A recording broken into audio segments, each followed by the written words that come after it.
This is Nightly Business Report with Tyler Matheson and Sue Herrera. Bounce back. Stocks stage a broad rally, ending up triple digits and pushing the benchmark S&P 500 back into the black for the year. Wicked weather. Companies and forecasters always blame the weather, and many use it as an excuse. But with this year's weird weather patterns, could it be different this time? And Lucky Ticket, $1 billion in ticket sales, goes a long way. Or does it? Where all the box office bucks go. All of that and more for Tuesday, December 29th. Good evening, everyone, and welcome. Tyler has the night off. Well, investors were asking, where was the Santa Claus rally? And it finally showed up, at least for today. The tech sector led the way and was helped out by a rise in oil as colder weather is forecast for the coming weeks. As a result, triple-digit gains on the Dow and a 1% rise across the board. Here's a look at the numbers for you. The Dow rose 192 points to 17,720. The Nasdaq spiked about 67, and the S&P 500 was up nearly 22 and edging back into positive territory for the year. Bob Pisani breaks down today's rally. Stocks rallied today, and why shouldn't they? Oil was up modestly, and Europe moved up and closed near the highs.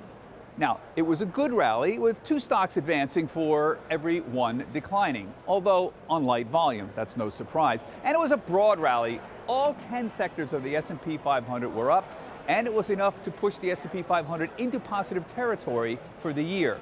Now, that is not a trivial achievement. A lot of traders and firms are in the same position. They're just on either side of positive or negative, and a few percentage points rally in the final 3 days could make the difference between a positive or a negative year. Now, some of the most beaten up names in energy, exploration and production companies, for example, like Chesapeake, Consol, and Pioneer Natural Resources, had gains of 2 to 8% today. That's respectable, but some of the biggest energy names had very minimal gains. ExxonMobil, for example, moved up at the open, was nearing $80, but they sold right into the rally.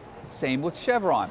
Now, this suggests to me that investors are going to be very cautious about buying beaten up energy names in early 2016 just because they're beaten up.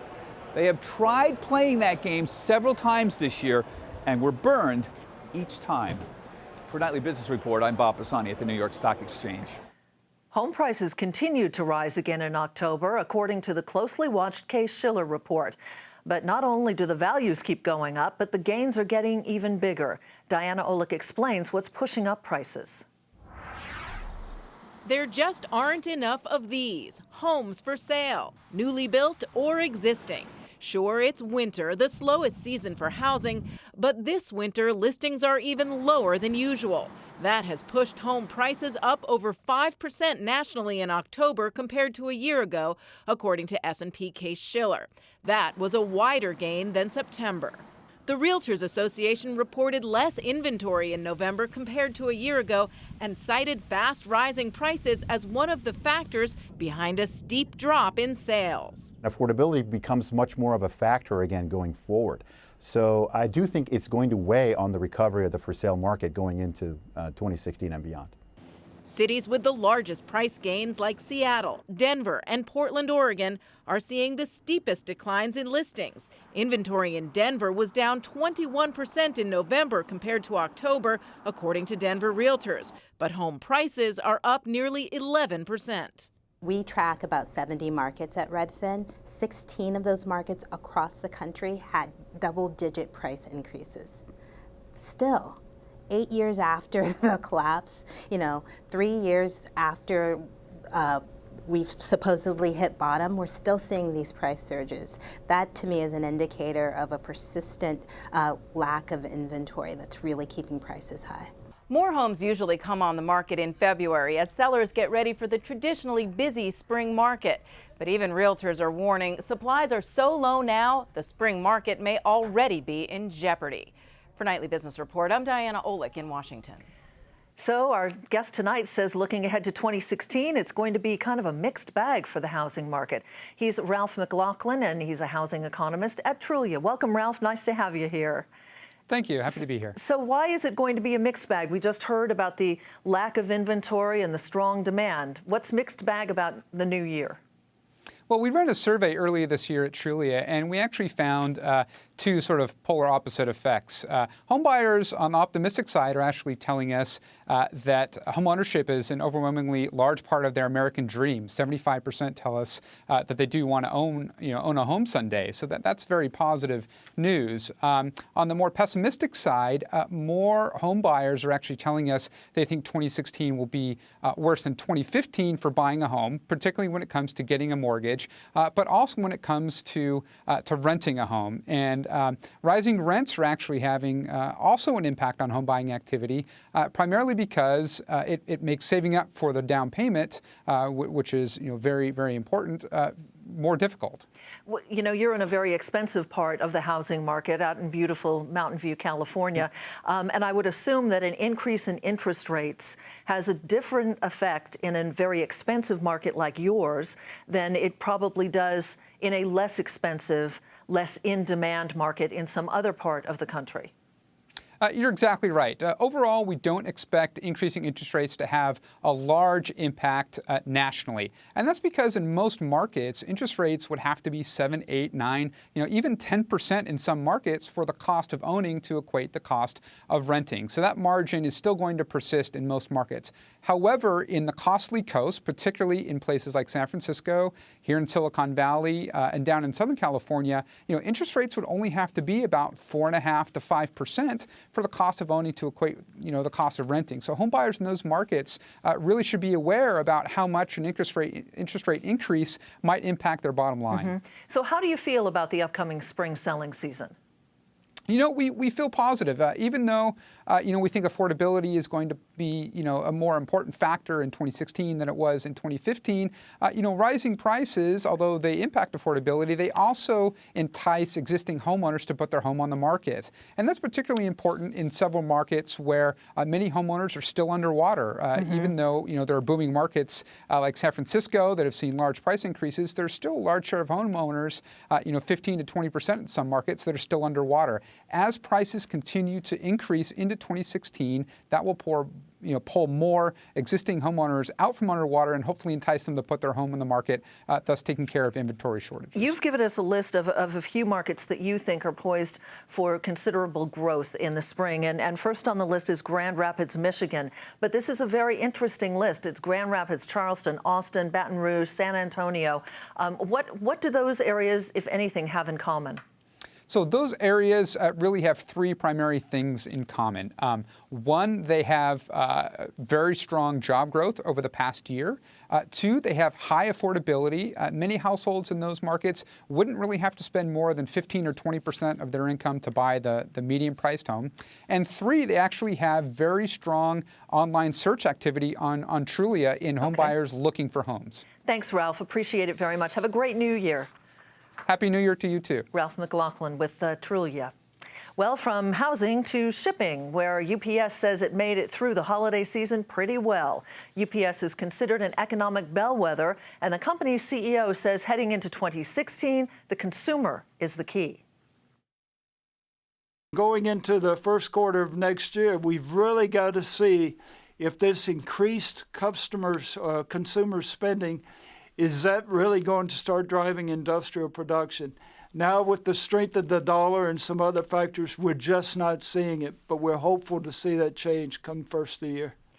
And others in transportation are also betting big on the consumer. In fact, the shipping industry is doubling down, building mega ships. Morgan Brennan explains. Call it the dawn of a new era for shipping, as a mammoth vessel calls at several West Coast ports this week.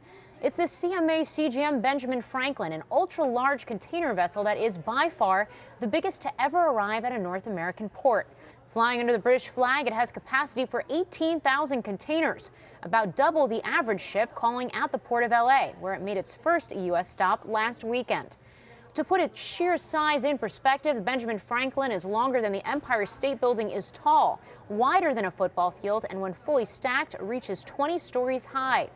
But experts say the advent of such supersized vessels also brings supersized challenges. While the larger vessels obviously give the carriers greater economies of scale, we've seen before that these mega vessels can definitely test the marine terminals and the inland infrastructure. There's always the threat of congestion, and that means delayed shipments and imports for consumers as well if that supply chain gets some kinks in it.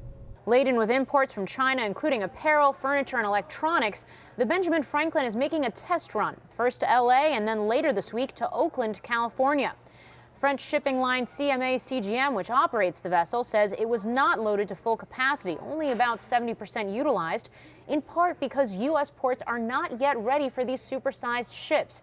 Even LA, which after a decade of planning is the closest. Maritime consultant Drury recently warned that more of these massive vessels and the flood of containers they bring could overwhelm docks and inland operations at the West Coast ports, making the East Coast more attractive to shippers who may prefer to divert cargo to ports that can process it faster. Still, the expectation is more of these supersized ships like the Benjamin Franklin will start to enter the Trans-Pacific trade routes in coming years, because they are very fuel efficient and they dramatically cut overhead costs for the container shipping lines. For Nightly Business Report, I'm Morgan Brennan. Meantime, that powerful winter storm continues to churn across the country, bringing with it a variety of elements to deal with, from treacherous snow in Iowa to torrential downpours and floods in Missouri and tornadoes in Texas. It has also snarled airport travel in the midsection of the country, and now it's heading to the Northeast, where that could be good news for the region's struggling ski resorts. For our resorts, which we have resorts in Massachusetts, New Hampshire, and Vermont, it's millions of dollars a year in snowmaking for sure. We're about 3 weeks behind our normal ski season right now, so we have had to heavy up on snowmaking to get us going, but we haven't had the cold temperatures yet either. And those cold temperatures are really what we need early on. We really rely upon our man-made snow much more than natural snow. So how has this unseasonably warm weather changed the dynamics for the others in the economy, other than ski resorts, of course? And will companies be blaming this weird weather pattern for months to come? Gus Faucher joins us. He's senior economist with PNC Financial. Good to see you again, Gus. Welcome back.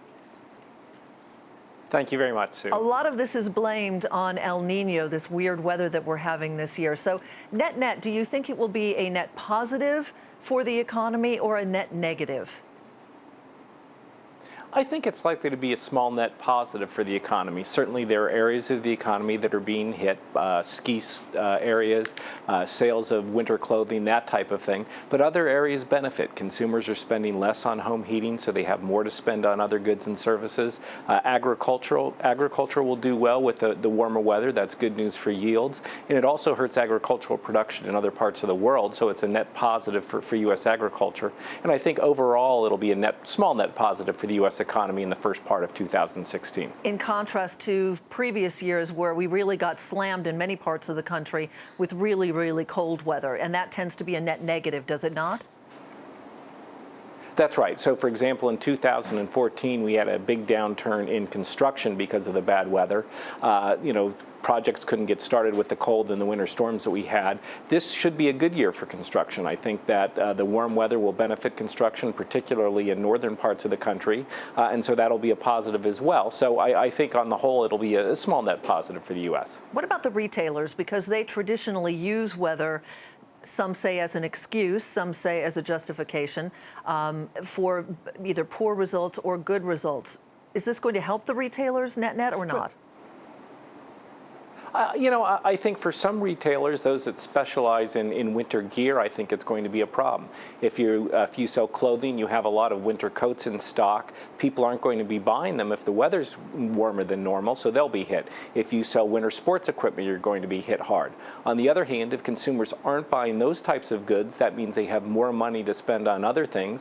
They're spending less to heat their homes, so that means more money to spend. So I think as long as you're not concentrated in winter-related items, I think you should be doing fairly well in terms of retail. So as we go into 2016, we'll start to get some of the data from, the Christmas season and the fall selling season.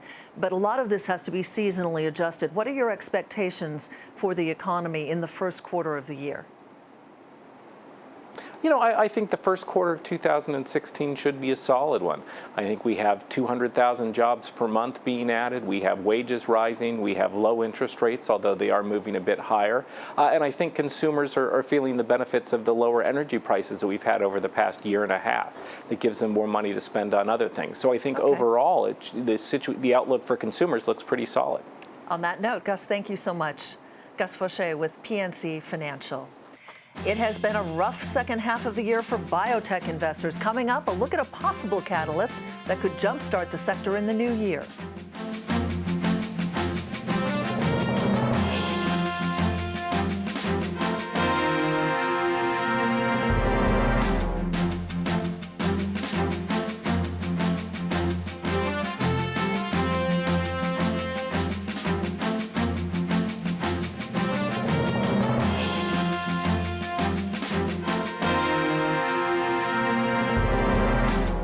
Believe it or not, we're just about 1 month away from the Iowa caucuses, which are the first major electoral event on the road to party nominations. John Harwood is our man in Washington, and he joins us now. I think these are probably going to be the most closely watched caucuses in some time, John, because there are so many different dynamics at play, especially in the Republican Party.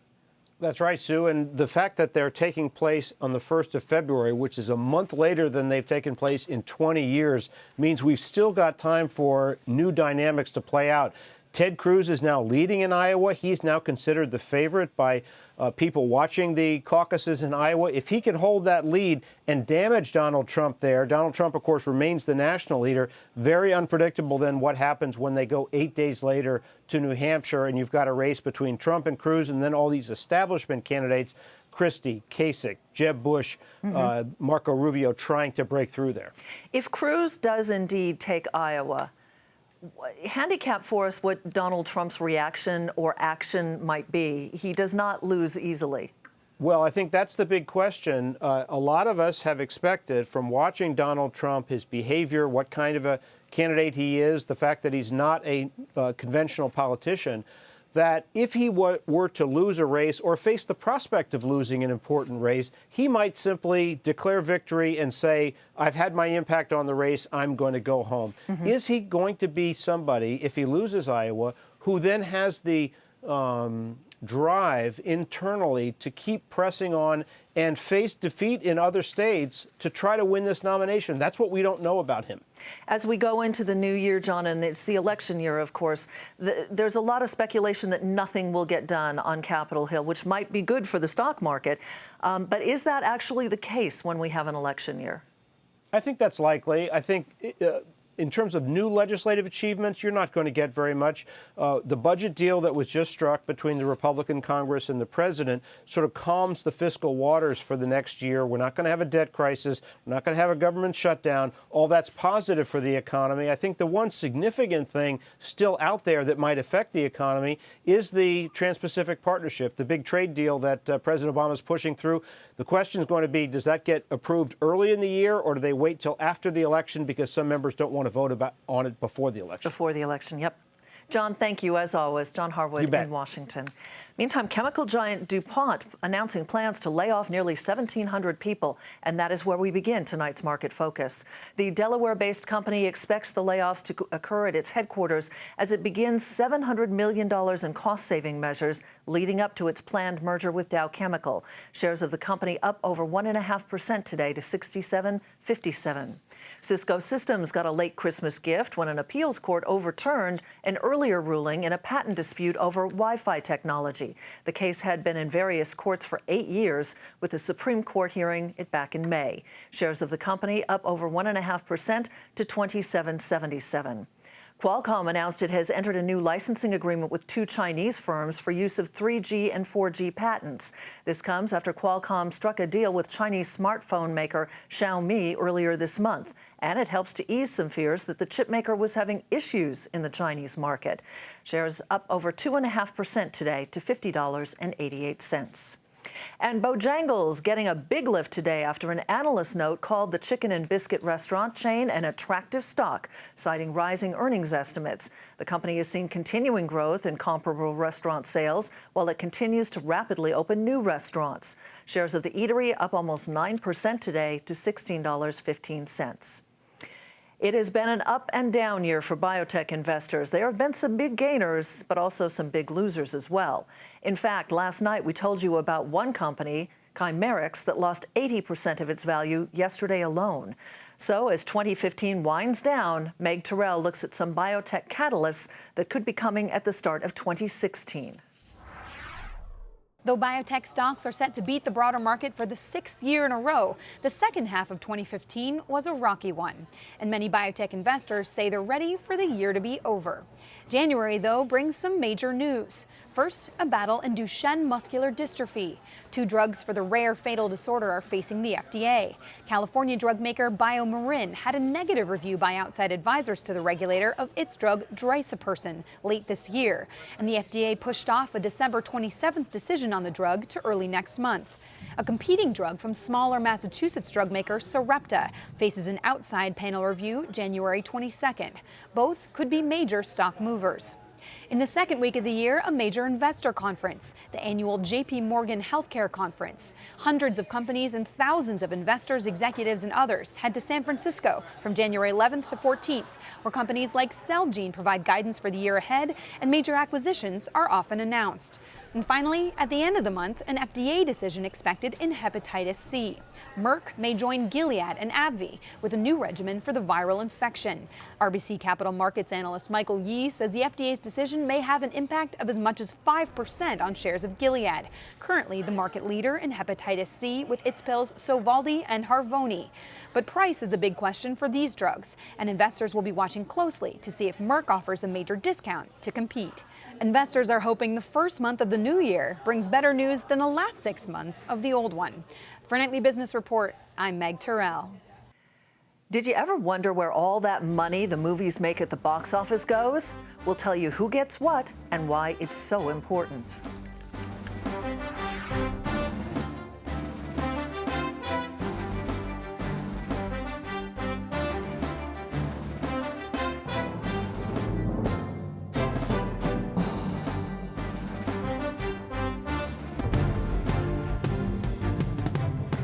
Here's a look at what to watch for on Wednesday. Housing once again grabs the headlines with 2 data points. First with mortgage applications and then pending home sales for November. Analysts are expecting a solid rise, which is a good sign for housing activity. And finally, with crude being a driver for stocks recently, investors will be keeping a close eye on oil inventories. We told you last night that Star Wars: The Force Awakens was the fastest movie ever to reach the $1 billion mark. But what exactly does that mean, and why is it significant? Julia Borston breaks down the box office economics. Star Wars: The Force Awakens' record-breaking box office is great for anyone with a piece of the business, but Disney is the biggest winner. Studios on average take 55% of ticket sales, but Star Wars was in such high demand, Disney negotiated a 60% plus take, according to sources. And while studios usually require a 3-week run in theaters, Disney had the leverage to demand a 4-week commitment, plus the biggest, most desirable theaters. Here you are, enjoy.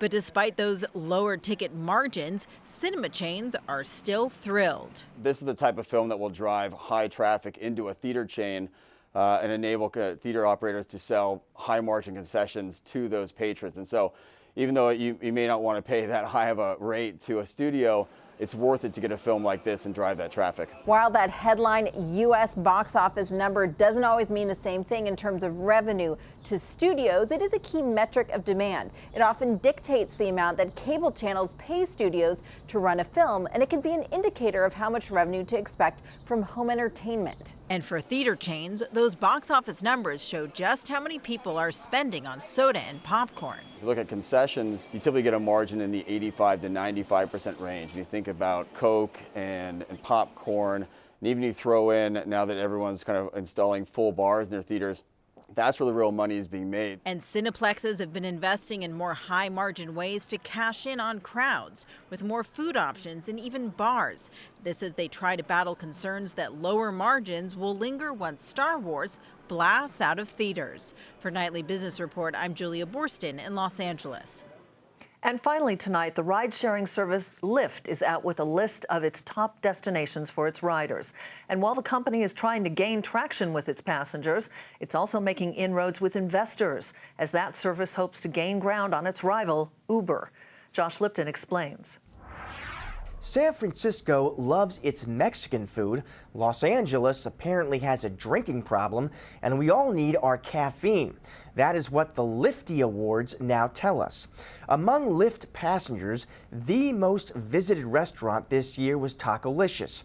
That's a San Francisco restaurant where you can order fish tacos, guacamole, and very solid margaritas. The most visited bar, that would be the Abbey in Los Angeles. And finally, sorry Pete's, but when Lyft passengers need their caffeine fix, they head to Starbucks. Now, Lyft won't say exactly how many passengers got dropped off at Starbucks in 2015. Let's just say venti, the company says.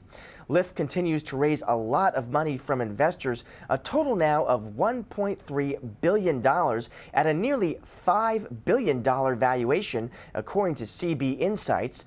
The question, though, is how Lyft can compete with its arch rival Uber, which has raised nearly $8 billion and is operating in 67 countries around the world. But Ann Miura-Ko of Floodgate, a VC firm that invests in Lyft, says that the global ride-sharing market is big enough to accommodate many players, and Lyft will be one. She points to the company's track record of innovation, focus on domestic growth, and smart strategic partners with a range of players from China to India. For Nightly Business Report, I'm Josh Lipton in San Francisco. And that does it for Nightly Business Report for tonight. I'm Sue Herrera. Thank you for watching, and we'll see you right here tomorrow night.